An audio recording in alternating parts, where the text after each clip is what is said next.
Bismillahirrahmanirrahim. Insya Allah pada hari ini kita akan bahas terkait bank umum konvensional dan bank umum syariah. Ini hanya pengenalan saja, jadi tidak sampai detail. Kalau sampai detail itu nanti bisa muncul mata kuliah sendiri, maka sekali lagi ini hanya pengenalan garis besarnya secara umum. Gitu. Melanjutkan yang sebelumnya sudah sampai di jenis-jenis bank. Nah, jenis bank ada BPR, ada bank umum, ada bank berdasarkan devisa, non devisanya dan lain-lain. Nah, hari ini bank umum konvensional maupun syariah akan kita bahas. Apa contoh bank umum konvensional ya? BNI, Mandiri, CIMB dan lain. Bank umum syariah, sekarang ada Bank Syariah Indonesia, BSI, ada Bank Muamalah dan lain-lain. Itu yang akan kita bahas. Tidak membahas TMT atau tidak membahas hal-hal lain. Nah, kalau definisi ya gampang. Kita tidak akan terlalu berkutat banyak di definisi ya, karena jelas ini masih bank umum, ini masih masuk ke definisi bank ya, yang general. Jadi kegiatan usaha konvensional maupun syariah, kegiatannya memberikan jasa lalu lintas pembayaran, itu undang-undang. Kalau turun lagi dari undang-undang, itu payung hukumnya kan dari undang-undang, terus turun lagi ke peraturan Bank Indonesia-nya, berarti jasa lalu lintas pembayaran konvensional maupun syariah. Ini masih sama. Intinya definisinya bank adalah melakukan kegiatan jasa dalam lalu lintas pembayaran. Nah, secara general ada dua. Yang satu adalah ada tiga. Yang satu adalah penghimpunan dana, kemudian penyaluran dana, kemudian ada jasa-jasa lain. Sekali lagi, kerjaan bank umum itu ya hanya tiga ini. Kalau nggak menghimpun dana, dia menyalurkan, kemudian kalau nggak memberikan jasa-jasa lain. Contoh jasa lain nanti akan ada di apa namanya slide yang agak di belakang. Nah, kita masuk ke penghimpunan. Ini agak cepat memang, tidak terlalu bertele-tele. Penghimpunan itu ada tiga. Kalau nggak tabungan, kalau nggak deposito, berarti giro. Kenapa hanya ada tiga ini? Karena ini mengikuti teori ekonomi terkait saving, behavior atau perilaku kita dalam menabung, perilaku manusia yang dalam hal menabung, baik itu yang rasional, itu akan melahirkan kebutuhan tabungan yang berbeda-beda. Sehingga maka muncullah tiga jenis tabungan ini, tiga jenis simpanan. Penghimpunan ini simpanan ya gampangannya. Ada tiga jenis. Nah, orang ketika menabung itu ada yang butuhnya itu hanya menaruh uang, kadang diambil, kadang enggak. Ada yang butuh tabung itu nanti untuk anak saya kalau masuk SD, itu nanti untuk orang tua saya persiapan haji, ya kan? Sudah bayar porsi haji, tetapi kemudian sangu atau uang uang saku ketika hajinya kan butuh uang. Kalian mau membantu. Nah, ada orang yang membutuhkan hal-hal seperti itu. Ada yang orang kemudian savingnya itu motivasinya adalah bisnis. Ya, silakan. Gitu. Nah, jadi macam-macam. Macam-macam ini maka kalian harus paham. Keluar dari kelas itu kalian kalau ditanya orang harus paham bedanya tabungan, deposito, karena bank itu nggak lebih dari ini. Ada Pak, ada tabungan namanya tabungan anak, Pak, ada tabungan namanya tabungan ABC, banyak sekali Pak. Intinya hanya sama. Karena ini mengakomodir fungsi saving atau penyimpanan dari orang-orang. Nah, oke, makanya kita mulai dari dulu yang pertama, tabungan. Tabungan itu kalau merujuk ke apa namanya ini peraturan itu simpanan penarikannya dapat dilakukan menurut syarat yang disepakati, tidak dapat ditarik dengan cek, biliet, giro dan lain-lain. Oke, penarikan syaratnya tertentu disepakati. Apa syarat yang sekarang disepakati ya sudah jauh lebih longgar. Bisa lewat teller, bisa lewat ATM, ya kan, atau bahkan bisa lewat sekarang ya tapi itu bukan murni penarikan ya lewat Indomaret, itu bukan murni penarikan karena dia hanya jasa sampingan dari Indomaret itu sendiri, tidak murni dalam bentuk penarikan, hanya menarik Indomaret.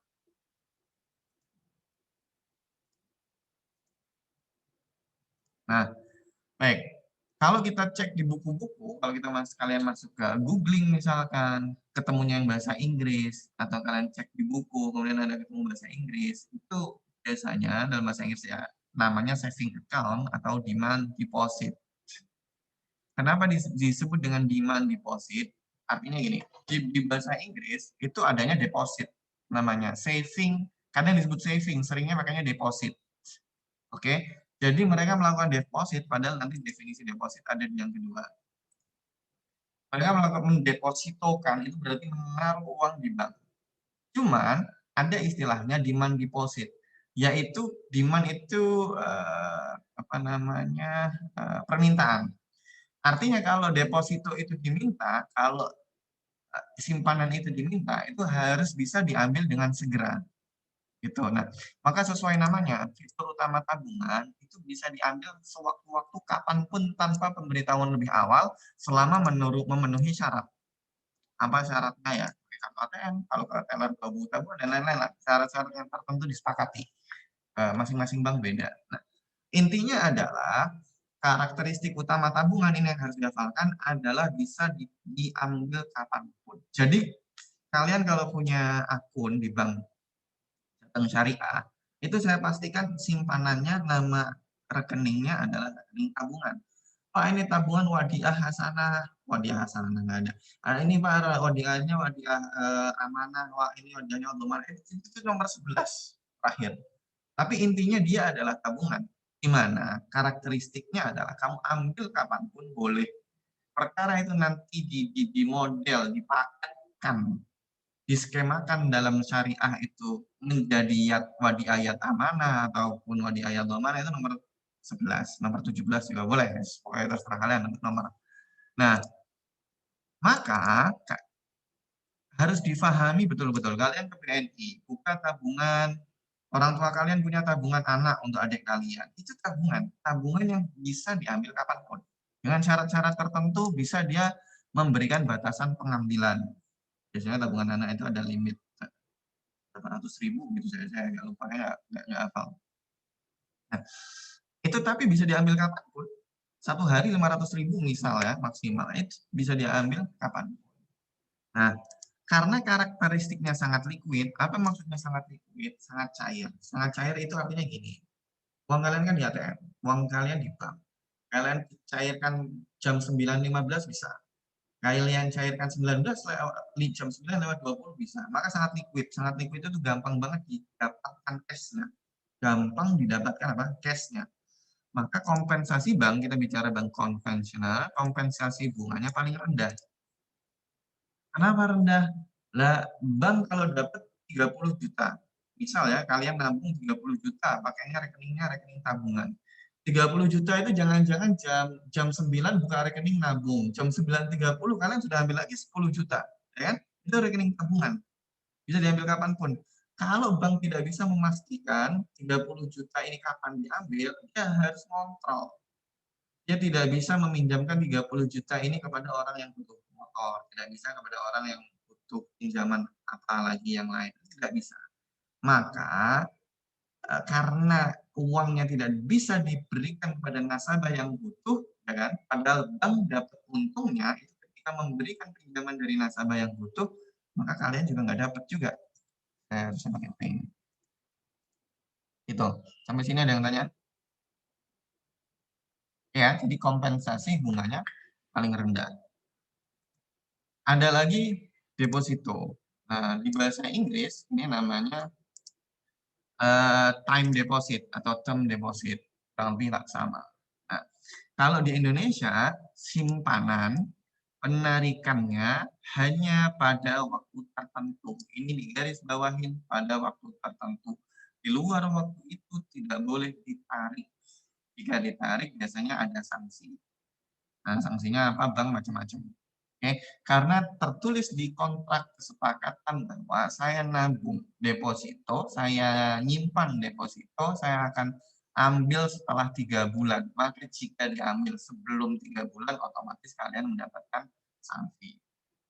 Nah, bunga yang dibayar bank kepada para deposan itu lebih tinggi. Kenapa? Karena kalau kalian taruh 50 juta di deposito, oke, Saya sampaikan yang ketiga dulu. Jadi deposito itu mayoritasnya umumnya itu punya beberapa beberapa jeda bulan atau rentang bulan, beberapa rentang bulan. Satu ini nggak ada, satu ini nggak ada, tiga biasanya. Jarang sekali satu. 3, 6, 12, beberapa sampai 24 bulan. Artinya gini, kalau kalian nabung nih 3 bulan deposito, itu 3 bulan, selama 3 bulan uang itu nggak akan bisa kalian tarik. Kalian masukin ATM, tarik, nggak bisa, nggak keluar. Kalian ke teller minta ambil uang, nggak bisa, nggak cair, nggak keluar. Nah, karena 3 bulan ini pasti bahwasanya kalian tidak akan mengambil uang tersebut, maka bank bisa menyalurkan 30 juta kalian kepada orang yang butuh. Kredit motor lah, misalkan di kredit motornya 3 bulan. Nah, itu bisa disalurkan karena apa? Selama 3 bulan uangnya nggak akan terganggu, akan aman. Dari situ bank ngasih bunganya lebih tinggi. Kita bicara konvensional. Bank konvensional memberikan bunganya lebih tinggi. Karena apa? Karena untuk memberi kompensasi orang yang sudah mau naruh selama 3 bulan tidak disentuh, hanya dibiarkan. Nah, kalau memaksa dicairkan, tergantung bank, tergantung kondisi apakah nanti disetujui atau tidak, maka akan ada penalti.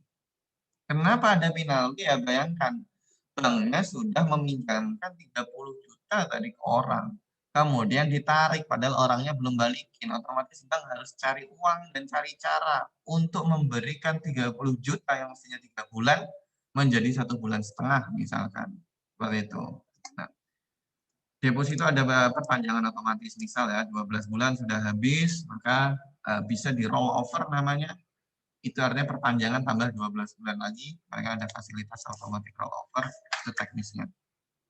Itu intinya adalah, saya yakin di antara mahasiswa itu jarang yang kemudian bikin simpanan, bikin akun rekening, rekeningnya adalah deposito. Karena apa? Karena nggak butuh. Lupa saya itu nabung, saya punya nih dapat jualan, saya dapat 10 juta, saya tabung. 10 juta itu saya ambil setelah 3 bulan kok, ya terserah. Kalau kalian ambil setelah 3 bulan, tapi rekeningnya adalah rekening tabungan, maka bank membacanya, Anda bisa kapanpun itu sebelum 3 bulan kalian ambil. Maka bunganya secara konvensional, bunganya pasti lebih rendah. Nah, bunganya pasti tetap rendah. Lain cerita kalau kalian, saya kan bisnis, saya dapat uang nih 10 juta. Saya yakin kok nggak pakai 3 bulan. Nah, kemudian kalian buka nih akun deposito. Nah, di situ baru kalian dapat secara konvensional bunga yang lebih tinggi. Gitu. Nah, artinya meskipun uang kalian mengendap 6 juta, 12 juta, 50 juta di bank, tapi akunnya adalah akun tabungan, diberlakukannya masih persis sama dengan akun tabungan biasa. Gitu. Oke ya. Nah, deposit itu nggak enak. Kelihatannya, saya kasih contoh. Ini bunga deposito BNI. Oke. Kalau kalian punya uang 100 juta, saya zoom. Kalau kalian punya uang 100 juta, kalian taruh selama 12 bulan, itu dapatnya itu cuma 3,25%. Kecil banget. 100 juta kalian tabung, cuma dapat 3 juta. 250.000 selama 12 bulan berjalan. Jadi sangat amat rendah. Sangat amat rendah. Kenapa rendah? Tetap rendah ya. Bayangkan yang tabungan biasa, itu nggak dianggap lah itu bunganya bunga happy kalau kata konvensional, terus bonus nggak kehitung beban. Nah, makanya kalau kalian punya rekening tabungan, punya uang 1 juta, nggak pernah diambil, nggak pernah diapa-apain, selama 20 bulan gitu ya, 1,5 tahun, misal tahu-tahu berkurang nggak jadi 1 juta. Karena mahalan administrasi daripada kalian dapat bunga. Saking rendahnya bunga rekening tabungan. Nah, lain dengan bunga rekening deposito, dia 3,25%. Tapi ini masih lebih rendah. Karena kalau mau investasi, taruhnya deposito, ya aman. Kenapa aman? Pasti setelah 3 bulan, secara konvensional kita berbicara, setelah 3 bulan kalian pasti dapat itu 3,25%. Jelas pasti dapat, nggak usah didiskusikan, pasti dapat. Nah, karena low risk, maka low profit. Kalau kalian 100 juta, ditaruh ke teman kalian yang mau bikin usaha warung makan, itu 100 juta dalam 12 bulan, asal warung makannya nggak rame, standar aja, itu balik dan jauh lebih besar. Seperti itu. Nah, maka dari itu, tapi resikonya tetap ada. Resiko tiba-tiba pandemi, resiko tiba-tiba orangnya sakit, nggak jualan sebulan, macam-macam. Nah, itulah low risk, low profit gitu. Ini suku bunganya. Jadi cuma 33,25 itu pun masih dikurangi pajak. Mana pajak?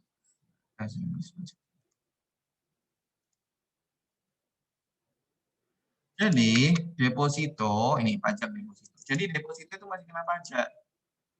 Contoh, kalian punya 50.000, bunga depositonya 5% per tahun. Jangka waktu depositonya 12 bulan. Berarti deposito setahun kalian dapat 5%, 2.500.000. Berarti deposito per bulan kalian dapat 208. Oke? Satu bulan kalian mendepositikan 50 juta cuma dapat 200.000. Taruh di warung, kalian investasi di warung makan, di rumah makan apapun. 50 juta dapat banyak. Taruh di orang jualan baju, taruh di orang jualan sepatu. Dapat banyak 50 juta ini diputar. Oke. Nah, jadi sebulan cuma sekian. Itu masih ada pajaknya. Berapa pajaknya? 20% dari pendapatan deposito. Seperlimanya loh, besar sekali. Jadi sekali lagi, menabung di deposito itu nggak enak. Cuma bantu negara. Kenapa pajaknya gede? Kalian nggak dapat apa-apa. Bantu bank juga. Banknya seneng kalian deposito. Gitu. Ya, lanjutkan. Ada yang tanya? Satu lagi, giro, kemudian saya buka pertanyaan. Kemudian yang ketiga adalah giro. Giro ini juga nama rekening. Rekening penyimpanan dana ada 3, tabungan, deposito, giro. Oke, tabungan bisa diambil kapan saja, deposito hanya bisa diambil pada waktu tertentu. Giro ini untuk para pebisnis yang biasanya butuh transaksi menggunakan cek maupun biljet. Oke ya. Jadi sama saja Pak dengan tabungan, sebenarnya sama. Bedanya adalah fitur penarikan. Oke, limit transaksi itu berbeda. Lah kalian kalau punya bisnis, satu hari perputaran uangnya 100 juta, satu bulan 130 piro itu 3 miliar sekian satu bulan itu besar sekali. 100 juta masih kecil sih. Bisnis yang lebih besar satu hari miliaran. Nah, itu mereka butuh rekeningnya, rekening giro. Oke? Nah, kalau tabungan itu transaksinya pakai buku tabungan. Kalau giro itu pakai rekening koran, nanti saya jelaskan rekening koran. Tarik tunai bisa ATM, ini bisa tarik tunai ATM, tapi juga bisa biljet giro. Makanya sama kayak tabungan, bedanya ditambahin cek dan biljet. Pemilik tabungan satu-satunya berwenang, tapi kalau di giro, karena sekali lagi bisnis ya kan, kalian perlu mendelegasikan otoritas penarikan dana. Itu repot, harus kalian tiap hari ke bank, karena ambil uang besar kan harus langsung ke bank konfirmasi dan lain-lain ya. Kalau pakai cek biljet itu langsung cepat. Kalian tidak perlu harus berurusan dengan bank tiap hari. Maka giro dipakai biasanya oleh para pebisnis. Oke, penting dicatat terkait cek dan biljet. Apa sih Pak cek dan biljet? Detail nanti bisa kalian cari juga sebenarnya. Intinya rekening giro itu kalau kalian ada istilah transfer, oke, maka cek dan biljet itu ya pokoknya sama kayak transfer lah. Ya, jangan diambil pusing, cek dan biljet adalah transfer untuk tabungan. Oke, detail sedikit, cek giro itu pemindah bukuan dan pencairan. Transfer pemindah bukuan itu apa? Transfer. Pencairan itu ya tarik uang ATM. Oke, tampangannya di rekening tabungan seperti itu. Tapi biljet itu hanya untuk transfer. Jadi kalau kalian punya cek, kalian dapat cek dari orang, ya kan? Ceknya itu macam-macam jenisnya.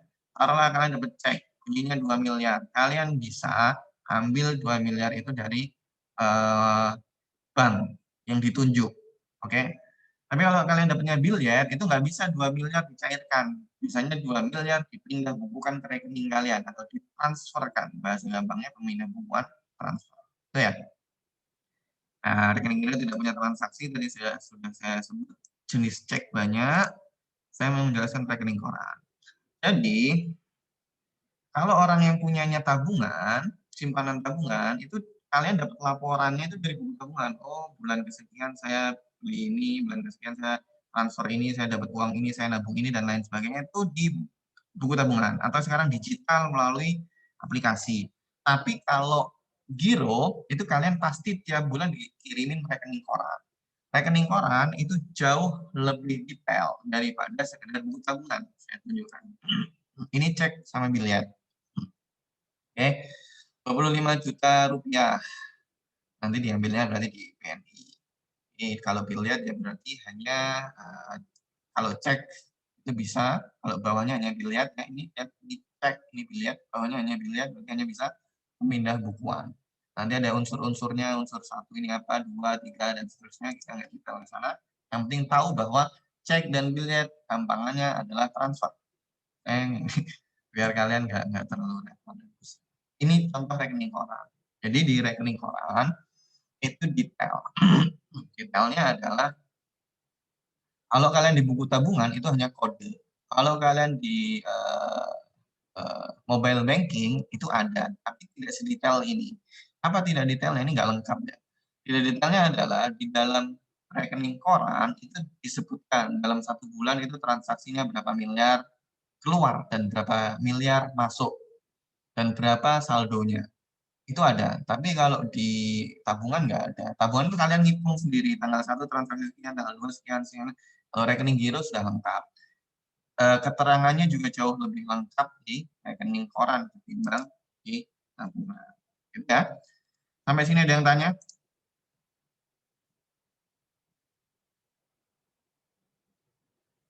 Silahkan tanya.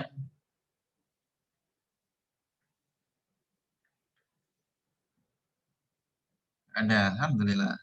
Baik, saya lanjutkan. Fungsi kedua dari bank tadi kan, penghimpunan dana, penyaluran dana, dan jasa lain. Fungsi kedua adalah penyaluran dana. Apa penyaluran dana? Bahasa gampangnya ngutangin orang. Bahasa kerennya penyaluran dana. Oke, ngutangin orang atau bahasa gampangnya yang lain kredit, ngereditin, meminjemin uang. Ada macam-macam juga. Oke, ada untuk rumah, ada untuk kendaraan, ada untuk tanah, untuk kerja, untuk guna, dan lain-lain. Tapi yang perlu difahami bahwa contoh untuk rumah, contoh bukan, contoh kredit di Bank BNI. Saya contohnya BNI terus ya, apa? Oke, contoh di BNI. Kalian lihat, ada namanya BNI Pria, ada BNI Fleksi Aktif, ada Fleksi Pensiun, ada macam-macam ini sebetulnya. Sampai bawah lagi masih ada, tapi nggak saya screenshot. Yang ingin saya sampaikan adalah, semuanya ini adalah bagian dari kredit. Rumah, namanya, substansinya kredit rumah, tapi namanya jadi BNI Pria. Substansinya adalah kredit modal kerja. Secara konvensional kita sedang berbicara konvensional, substansinya kredit modal kerja, tapi ujungnya namanya jadi apa yang lain ya? Mungkin fleksi aktif atau apapun itu. Ada banyak ke bawah nggak saya screenshot. Jadi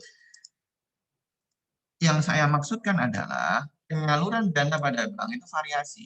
Di BNI nama untuk kredit rumah itu BNI Kria. Mungkin kalau kalian pindah ke BRI namanya BRI apa Rumah Sentosa.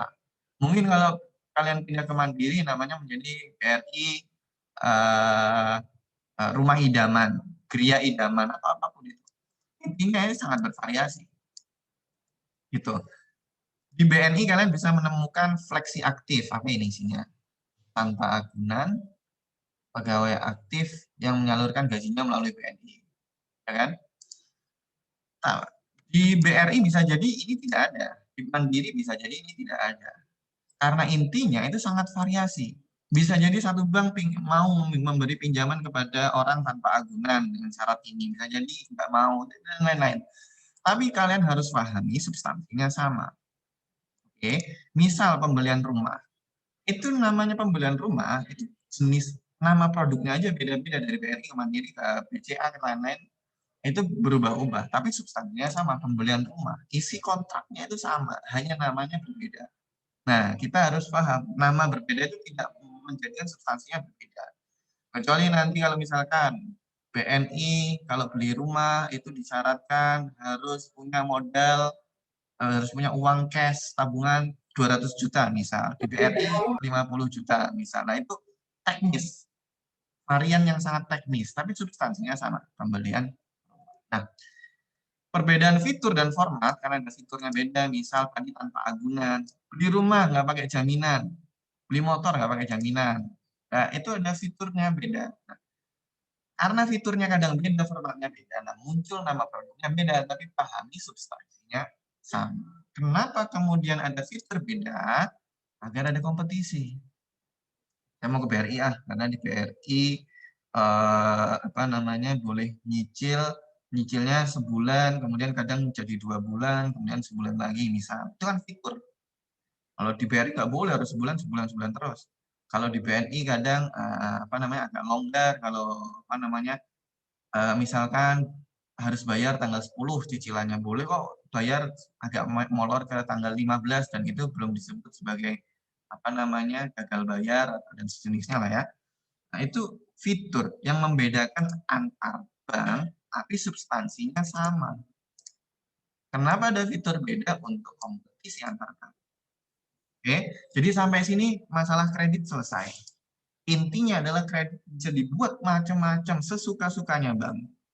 Oke, mau bikin kredit A, mau bikin kredit B, terserah bank itu bagaimana bank berinovasi, tapi intinya biasanya kurang lebih sama. Kalau nggak rumah, kendaraan, tanah, modal kerja, multiguna.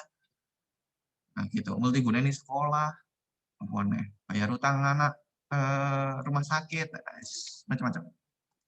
Oke ya, kita masuk fungsi ketiga dari bank, yaitu jasa perbankan. Nah sekarang sudah variasinya udah makin banyak nih jasa perbankan. Kalian bisa bayar PLN, bayar PDAM, kadang sekolah, uang sekolah. Kalau kalian beberapa bank, kadang tiket, pulsa telepon, token listrik, wah, lengkap lah sekarang. Jasa perbankan sudah semakin lengkap. Nah, apa yang jasa yang identik dengan bank? Letter of credit. Letter of credit apa? Letter of credit adalah surat. Gampangannya ya, saya nggak mau teknis detail. Surat jaminan untuk ekspor impor. Letter of credit. Minjem uang butuh jaminan karena dia mau impor atau mau ekspor, namanya letter of credit. Oke, ada traveler's check. Ini nggak terlalu sering dipakai. Oke, ya kalau kalian mau berpergian kemudian butuh jaminan dari bank, ada namanya traveler check. Ada safe deposit box. Ini untuk menyimpan surat berharga. Ya, tidak semua bank menawarkan. Bank-bank besar, kayak bank yang di Swiss, International tuh, ya ada safe deposit box, kalian nyimpan apapun di situ boleh, yang berharga bagi kalian ada harganya. Yang penting ada bayar safe deposit box. Ya. Ada jual beli mata uang asing. Nah, ini jual beli valuta asing, kalian mau haji, beli real, kalian mau jalan-jalan ke Thailand, beli baht Thailand, mau ke Korea nonton K-pop ya kan? Apa mata uang Korea?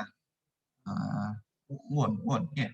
Dan lain-lain lah ya jual beli mata uang asing. Jadi bank juga selain jasa khusus, mereka tetap melayani jasa yang umum ini. Oke, sampai sini ada yang ditanyakan sebelum masuk ke yang syariah. Alhamdulillah. Saya lanjut. Apa itu bank syariah? Intinya bank umum tapi menjalankan prinsip syariah. Sehingga nggak ada bedanya. Tapi mendapatkan amanah menjalankan fungsi sosial. Jadi kalau bank umum itu nggak bisa dia menerima donasi. BNI membuka donasi untuk korban bencana nggak pakai, itu nggak kayak gitu caranya. Dia tidak mempunyai otoritas untuk mengumpulkan eh, penggalangan dana seperti itu. BNI Syariah juga nggak bisa, atau BSI Bank Syariah Indonesia kita juga nggak bisa untuk menggalang dana. Misal untuk sumbangan kemanusiaan nggak bisa. Dia bisa menggalang dana dalam bentuk zakat. Zakat kan tetap sosial karena diperuntukannya sosial. Sedekah. Dana sosial yang sebenarnya lebih zakat dan wakaf selama ini ya. Yang ini nggak, saya rasa nggak. Ya. Jadi wakaf itu bisa, padahal kan itu untuk sosial. Kalau bank konvensional nggak bisa. Bank konvensional tidak bisa. Itu perbedaan utama dalam hal bentuk. Oke, menganut prinsip syariah, kemudian bisa menghimpun dana sosial. Kalau konvensional mutlak tidak bisa. Gimana caranya konvensional? Membantu korban bencana, mereka ada CSR, Corporate Social Responsibility. Apa itu kewajiban membantu kepada sosial, kewajiban perusahaan. Itu kalian saya ajarkan di materi lain di mata kuliah. mau panjang-panjang detail. Oke, jadi bank konvensional dan syariah sama. Saya harus tekankan. Bank konvensional dan syariah secara operasional dan tingkat makro general aslinya sama. Oke, tingkat makro generalnya sama. Apa? Bank syariah itu punya 3 fungsi sama, penghimpunan dana, penyaluran dana, dan jasa bank. Sama tiga-tiganya. Bank syariah sama-sama menghimpun dana pihak surplus untuk disalurkan kepada defisit. Sama. Umum konvensional dan syariah sama. Ada produk tabungan deposito giro sama. Loh Pak, kan nggak ada, kita adanya wadiah. Lah wadiah itu nama. Wadiah adalah produk. Substansinya adalah tabungan. Sama kayak di BNI, namanya mungkin bisa jadi bukan tabungan. Ya, dia punya nama khusus, bukan BNI Syariah ya, BNI-nya. Dia punya nama khusus, substansinya tabungan. Di bank syariah sama ada namanya wadiah bla bla bla, wadiah bla bla bla. Substansinya sama tabungan, deposito ataupun giro. Keduanya menyalurkan kredit sama. Pak, tapi kan di kreditnya namanya kalau di apa namanya di bank konvensional kan KPR gitu kan, kredit pembiayaan rumah gitu ya, pembelian rumah. Nah, itu kan konvensional sekali Pak namanya.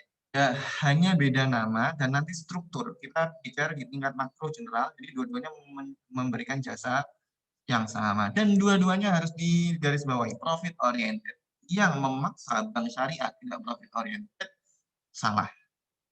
Oke, bank syariah juga mengejar profit. Kalau kalian bilang bank syariah tidak mengejar profit, sekali lagi salah.